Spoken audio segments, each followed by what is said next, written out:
বন ধোয়ারে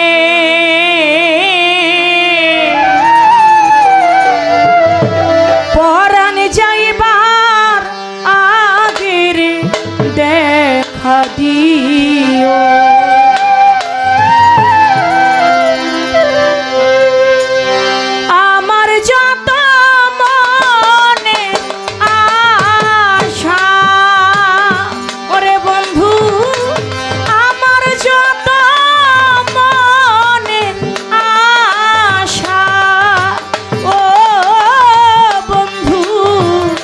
সেই দিনে পুরায়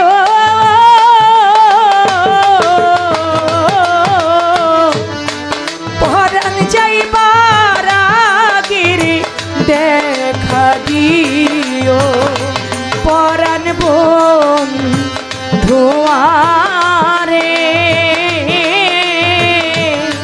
পরাণ যাইবার আগের দেখা দিও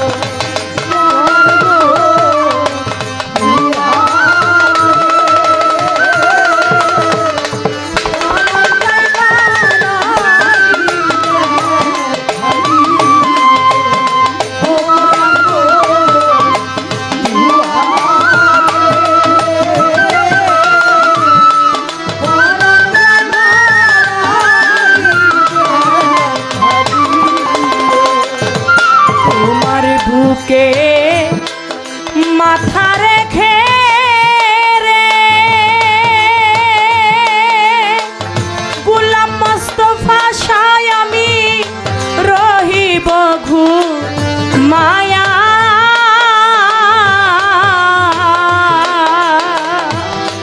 জনমের ঘুম দিব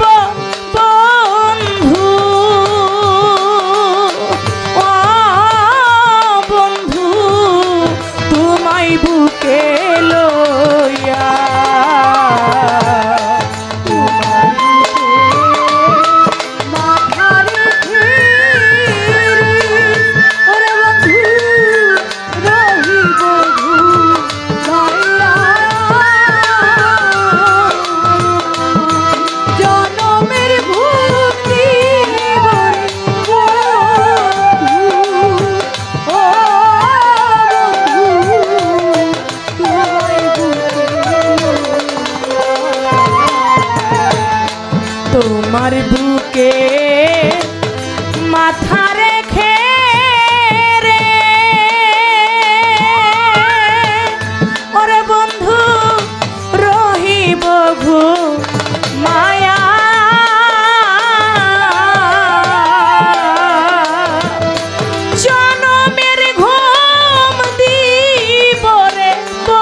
গ্রামবাসী দেখো কাশী রে, ওরে বন্ধু তোমার বুকে আমি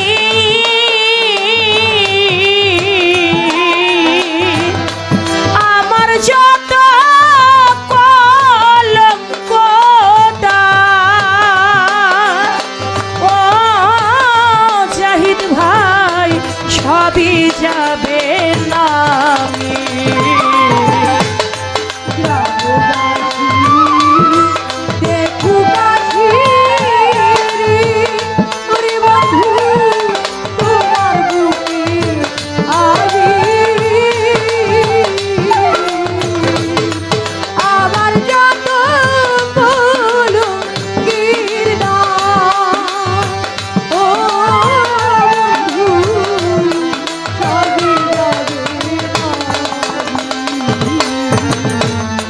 গ্রামবাসী দেখো কাশী রে, ভান্ডারি তোমার বুকে আমি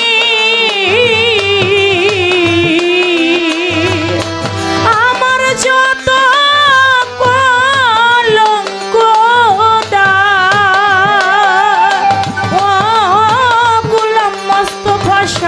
সবই যাবে নামি। সেই দিনে আসিয়া তুমি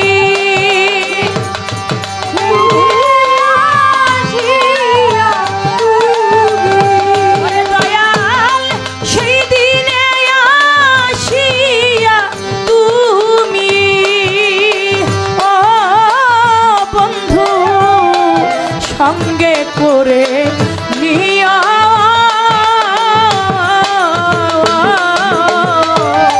পরাণ যাইবার আগের দেখা দিও, পরাণ বন্ধুয়ারে গোলাম মোস্তফা পরাণ যাইবার আগের দেখা দিও।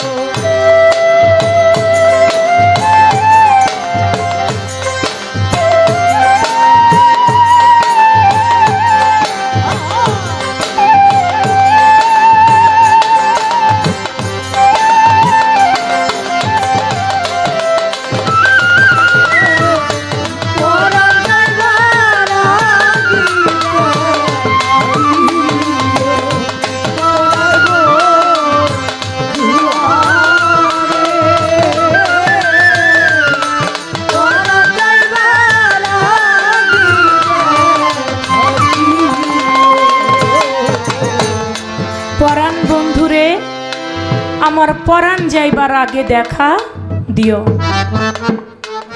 যে যাকে ভালোবাসে সে চায় তার মৃত্যুকালে যেন সে তার সামনে থাকে।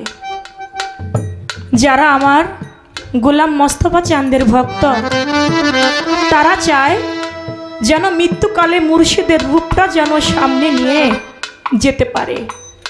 আমার দয়াল নবীর একজন সাহাবা ছিল, জিজ্ঞেস করলেন, ইয়া রাসূলুল্লাহ, কিয়ামত কবে হবে? আখের কবে হবে? হাসর কবে হবে? বলে, আচ্ছা তুমি যে আমাকে জিজ্ঞেস করতেছো কিয়ামত কবে হবে, হাসর কবে হবে, তুমি কিয়ামত দিবসের জন্য হাসরের জন্য কি আমল রাখছো, কি নেকি রাখছো? নামাজ রোজার নেকি আছে তোমার?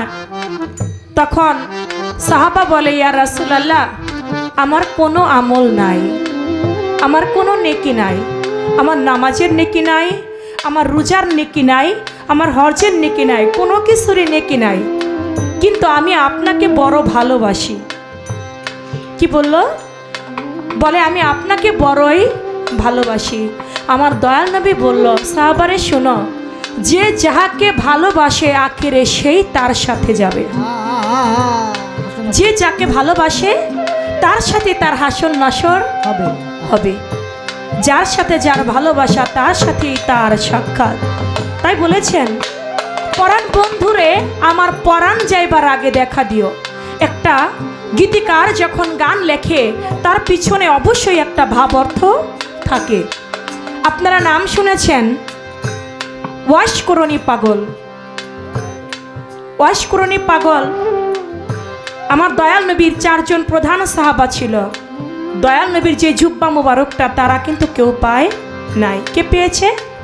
পেয়েছে ওই ওয়াশকরণী পাগল। আমার দয়াল নবী বলেছে, আমি যখন থাকবো না আমার গায়ের জুব্বাটা, একটা পাগল আছে যার নাম ওয়াশকরণী, আমার গায়ের জুব্বাটা আমার ওই পাগল ওয়াশকরণীকে দিয়া দিও। সেই জুব্বাটা আমার দয়াল নবী যখন ওফাত গ্রহণ করেছেন, ওই জুব্বাটা নিয়ে উমর রাদিয়াল্লাহু তাআলা আনহু, হযরত আলী সেই জুব্বা নিয়ে রওনা করলেন করুণ শহরে। করুণ শহরে গিয়ে জিজ্ঞেস করে, আপনারা কি কেউ ওয়াশকরণী নামক কাউকে চিনেন? বলে, না, আমরা তো ওয়াশকরণী নামে কাউকে চিনি না, তবে ওয়াইশা নামক একটা পাগল পাহাড়ের চূড়ায় থাকে। বলে, সে কেমন? বলে, এমন এমন তিনি দেখতে। উমর রাদিয়াল্লাহু তাআলা আনহু, হযরত আলী দুজনে গিয়ে দেখলো ওয়াশকরণীকে। বৃদ্ধ লোক, মুখের মধ্যে দন্ত নাই, কান বাবরি তার চুল, কাঁধের মধ্যে তার একটা ঝোলা। হযরত আলী গিয়ে জিজ্ঞেস করে, আপনি কি ওয়াশকরণী? বলে, কেন? তুমি কে? তুমি মাওলা আলী না, দয়াল নবীর জামাই? বলে, হ্যাঁ। তুমি আমাকে কেমন করে চিনলে? আমি তোমাকে চিনি। বলে, এই যে কে, সাথে কাকে নিয়ে আসছো? উমর রাদিয়াল্লাহু তাআলা আনহু না? বলে, হ্যাঁ। তুমি তাকেও চিনো? বলে, হ্যাঁ, তাকেও তো আমি চিনি। বলে, তোমার হাতটা একটু দেখাবে? বলে, কেন? বলে, দয়াল নবী বলছে যে ওয়াশকরণী তার হাতের মধ্যে একটা স্মৃত চিহ্ন পাওয়া যাবে, তাহলে এই সে ওয়াশকরণী। তোমার হাতটা একটু দেখতে পারি? ওয়াশকরণীর হাত বাড়াই দিল, দেখলো এটাই ওয়াশকরণী, তার হাতের মধ্যে স্মৃত চিহ্ন আছে। বলে, তুমি তো ওয়াশকরণী, দয়াল নবী তোমার জন্য একটা কিছু পাঠিয়েছে। বলে, কি পাঠিয়েছে? বলে, তার গায়ের জুব্বা। বলে, তার গায়ের জুব্বা আমার জন্য পাঠাইছে? সে কেমন আছে? বলে, সে আর এই দুনিয়ার বুকে নাই। এ কথা যখন বললেন, আস্তে করে কাঁধের ঝুলাটা মাওলা আলীর কাঁধের মধ্যে দিয়া জুব্বাটা রেখে জমিনের মধ্যে সিজদায় পড়ে গেছে। আল্লাহ, আমার বড় ইচ্ছা ছিল আমি নবীর হাতে হাত রেখে আমি বায়াত গ্রহণ করব, তার আগে তুমি আমার হাবিবকে আমার থেকে নিয়ে নিলা। ও আল্লাহ, আমি এই সিজদা উঠাবো না। আমাকে কেন, আমি তার কাছে বায়াত হবার আগে কেন তুমি নিয়ে গেলা তাকে? সিজদা ওয়াশকরণী পাগল উঠায় না। আমার আল্লাহ বলে, ওয়াশকরণী, তুমি কি চাও? তুমি যা চাবে তাই দেব, তুমি সিজদা উঠাও, নয়তো আমার আরশ কুরসি কাঁপে। বলে, এই সিজদা আমি তখন উঠাবো, আমার দয়াল নবী তার জীবদ্দশায় সব থেকে বেশি ভালোবেসেছে তার পাপী উম্মতদেরকে। তার পাপী উম্মতদের 16 আনা উম্মতের জীবনের গুনাহ যদি আল্লাহ তুমি মাফ করে দাও, তাহলে আমি আমার এই সিজদা উঠাবো, তা না হলে উঠাবো না। আমার আল্লাহ কয়, ওয়াশকরণী, তুমি তোমার সিজদা উঠাও, আমি তোমার হাবিবের, আমি আমার হাবিবের 16 আনা উম্মতের 4 আনা উম্মতের গুনাহ মাফ করে দিলাম, তুমি তোমার সিজদা উঠাও। বলে, তা হবে না, আপনার 16 আনা উম্মতের গুনাহই মাফ করতে হবে। বলে, আমি 8 আনা উম্মতের গুনাহ মাফ করলাম। বলে, হবে না। আমার আল্লাহ বলে, আমি 12 আনা উম্মতের গুনাহ মাফ করলাম। বলে, তাও হবে না, 16 আনা উম্মতের গুনাহই আল্লাহ মাফ করতে হবে। এদিকে ঝোলাটা তো কাঁধে মাওলা আলী মাটির দিকে দেবে যাচ্ছে। মাওলা আলী ওয়াশকরণীকে ডাক দিয়ে বলে, ওয়াশকরণী, তোমার ঝোলাটা যে আমি আর বহন করতে পারছি না, তুমি উঠো। একটা চিৎকার দিয়ে ওয়াশকরণী পাগল বলে, মাওলা আলী, তুমি কি করলা? তুমি যদি আর কিছুক্ষণ পরে আমাকে ডাক দিতা, আমি আমার দয়াল নবীর পাপী উম্মতের 16 আনা উম্মতের গুনাহ আমি মাফ করাই নিতাম। বলে, আমার কাঁধে ঝোলা দিয়েছো, ঝোলাটা ছিল কার? তার মায়ের। চলে গেল তার মা, আপন দেশে ওয়াশকরণীর মা। হযরত আলী জুব্বা দিয়ে চলে গেল। কিছুদিন পরে সিফটিনের যুদ্ধ, মাবিয়া দলের সঙ্গে মাওলা আলীর পক্ষের যুদ্ধ। ঠিক এমন সময় দলে দলে লোক যায়, ওয়াইশকুরনি জিজ্ঞেস করে, তোমরা কই যাও? বলে মাবিয়ার দলের সঙ্গে হযরত আলীর যুদ্ধ, আমরা সেই যুদ্ধে অংশগ্রহণ করতে যাই। বলে তোমরা কি কেউ আছো? আমার একটু সঙ্গে করে নিয়ে যাবা। আমি তো আমার দয়াল নবীর কাছে মুরিদ হইতে পারি নাই, তার তো জামাই, তাকে তো খেলাফত দিয়েছেন, আমি মাওলা আলীর হাতে হাত রেখে বায়াত গ্রহণ করতে চাই, আমি তার হয়ে যুদ্ধ করতে চাই, আমাকে তোমরা একটু সাথে করে নিয়ে যাও। একজন থেকে আরেকজন কানাকানি করে, বুড়া মানুষ নিয়ে যাবি? এই বুড়া মানুষও তো কোনো মাইরও দিতে পারবে না, লাঠিও চালাইতে পারবে না, ও তো তীরও ছুটতে পারবে না, ওরে নিয়ে কি লাভ? আবার আরেকজন কয়, ছোট বাজাইন শোন, বুড়া মানুষ হইলেও অনেক সময় কাজে লাগে। যুদ্ধের মাঠে যদি একটা ইটের টুকরাও টুকাইয়া তুলে দেয়, যুদ্ধের মাঠে অনেক সময় ওইটাই অনেক কাজে আসে। নিয়ে চল না এই বুড়া লোকটাকে। নিয়ে গেল ওয়াইশকুরনিকে। মাবিয়ার দলের সঙ্গে হযরত আলীর পক্ষে ওয়াইশকুরনি এমনভাবে যুদ্ধ করতেছে, কেউ তার সাথে যুদ্ধ করে পেরে ওঠে না, কেউ পারে না। সংবাদ গেল মাবিয়ার কাছে, এমন একটা বৃদ্ধ লোক, কান বাবরি, তার চুল, মুখের মধ্যে একটাও দন্ত নাই, কিন্তু সে এমনভাবে যুদ্ধ করতেছে, তার সঙ্গে আমরা কেউ পারতেছি না। কারণ কি? বলে সে দেখতে কেমন? বলে দেখতে সে এমন। বলে সে আর কেউ না, সে ওয়াইশকুরনি পাগল। তোমরা তাকে সামনের দিক থেকে আঘাত করে তাকে মারতে পারবা না, তোমরা যদি তাকে মারতে চাও পরে পিছন দিক থেকে আক্রমণ করো, তাহলে তোমাদের সাথে যুদ্ধ করে আর পারবে না। আস্তে করে মাবিয়ার পক্ষের লোক ওয়াইশকুরনি যখন যুদ্ধ চালাইতেছে হযরত আলীর পক্ষ থেকে মাবিয়ার পক্ষে, পিছন দিক থেকে আমার ওয়াইশকুরনিকে তীর ছুঁড়ে মারছে। ওই তীরটা পিছন দিয়ে ঢুকে একবারে বুক ছিদ্র হয়ে বের হয়ে গেছে, বুকটা ঝাঁঝরা হয়ে গেছে, আস্তে করে জমিনের মধ্যে পড়ে গেছে। জমিনের মধ্যে পড়ে বলে, ঘোড়া রে, ও ঘোড়া, তুই আমার একটু সঙ্গে করে নিয়ে যাবি, আমি মাওলা আলীর মুখটা দেখে আমার প্রাণ পাখিটা যেন যায়, তুই আমাকে সঙ্গে করে নিয়ে চল। ঘোড়া পৃষ্ঠের মধ্যে একটা কামড় দিয়া ওয়াইশকুরনিকে নিয়ে যাচ্ছে, আর হযরত আলী ওয়াইশকুরনি বলতেছে, ওরে তুমি দেখা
মারায়ু বেলা যায় ডুবি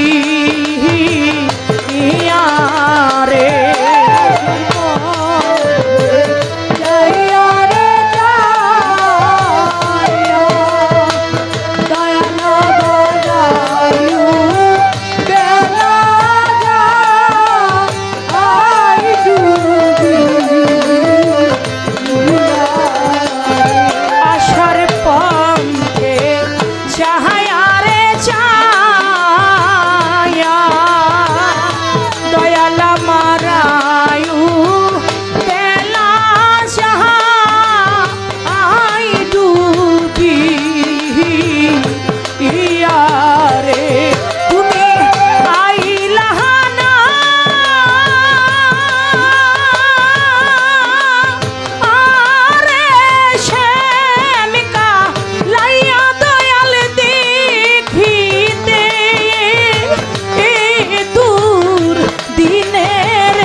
পাগল ঘোড়াকে বলে, ঘোড়া রে তুই আমাকে একটু নিয়ে যা আমার বন্ধু মাওলা আলীর কাছে, আমি তাকে দেখে যেন আমার প্রাণ পাখিটা চলে যায়।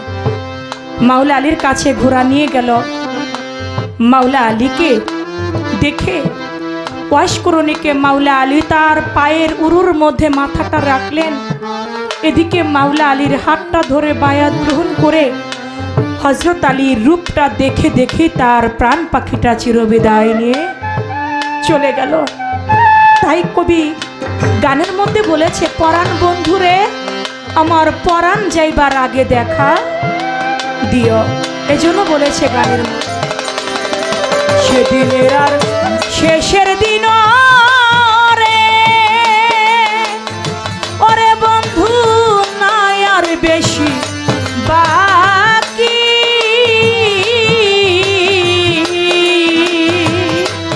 তোমারে দেখিয়া যেন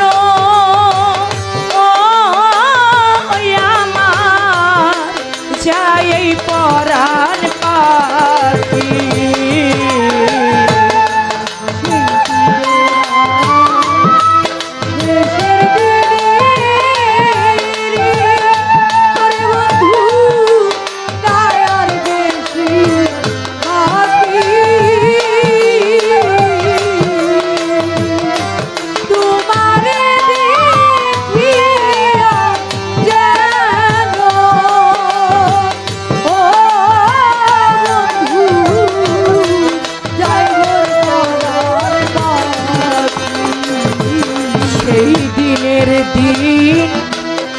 শেষের দিন রে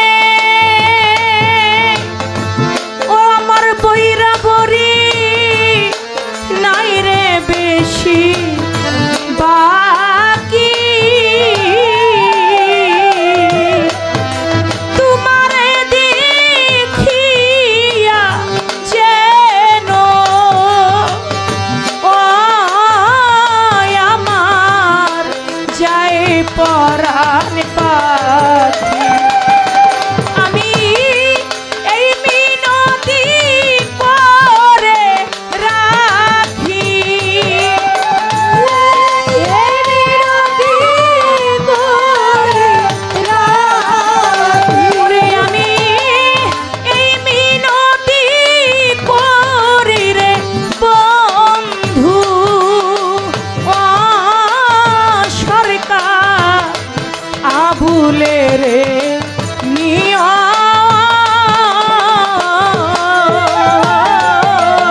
মেয়েটা গেছে মারা তীরে,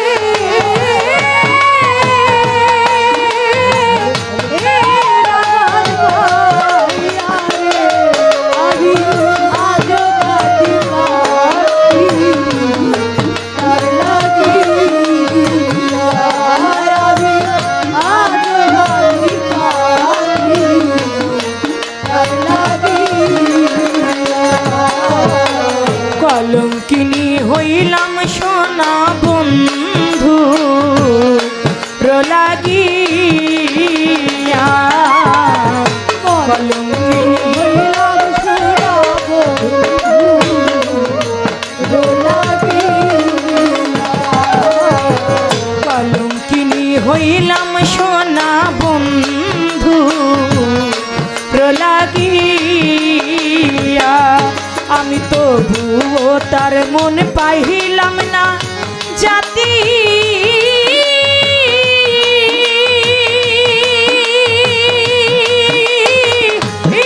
কুল মান দিয়া গো। আমি তো ভুয়ো তার মন পাইলাম না জাতি,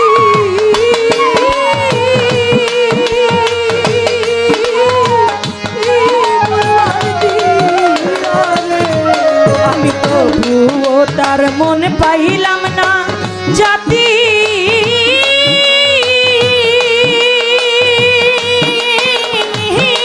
কুল মান দিয়া গো। আমি আজও কান্দি পাখি তীর লাগিয়া, আমি আজও কান্দি পাখি তার লাগিয়া।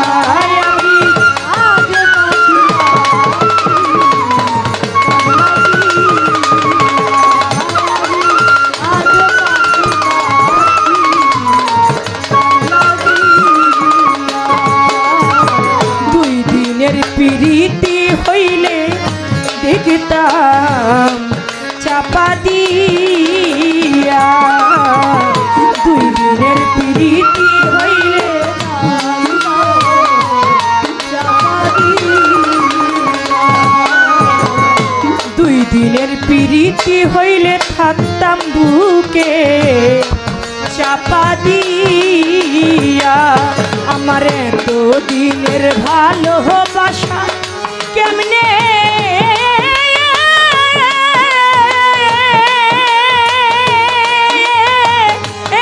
যাই ভুলিয়া গো। আমার এত দিনের ভালোবাসা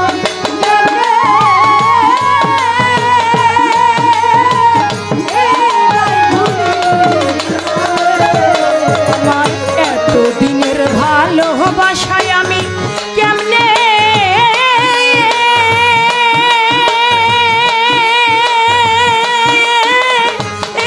যাই ভুলিয়া গো। আমি আজও কান্দি পাখি তীর লাগিয়া, আমি আজও কান্দি পাখি তার লাগিয়া।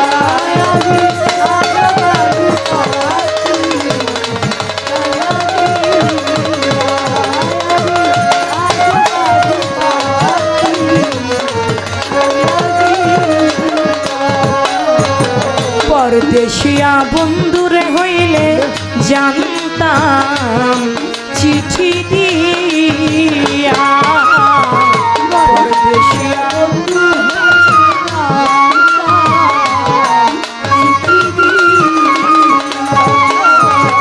পরদেশিয়া বন্ধু হলে জানতাম চিঠি দিয়া। ওরে সে যে আমায় ছেড়ে গেল জন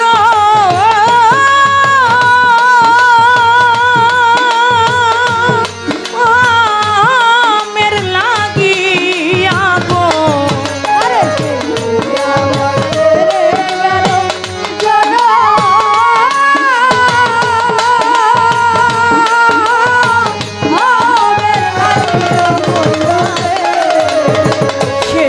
আমায় ছেড়ে গেল জন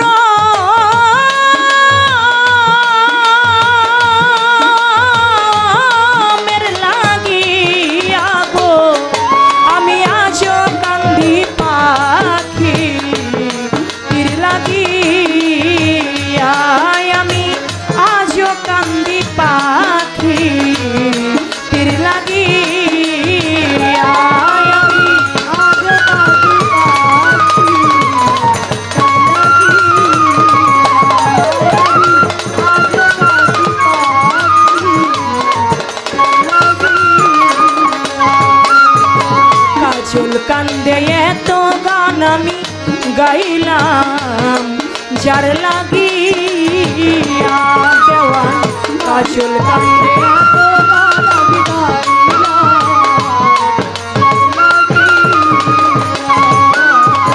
কাজল কান্দে এত গান আমি গাইলাম যার লাগিয়া মাতাল রাজা বিনে বিদায় নিলাম যার গান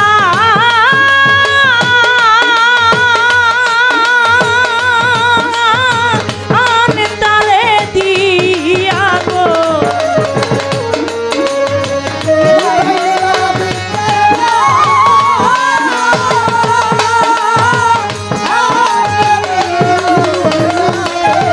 মাতাল রাজা বিনে বিদায় নিব আমি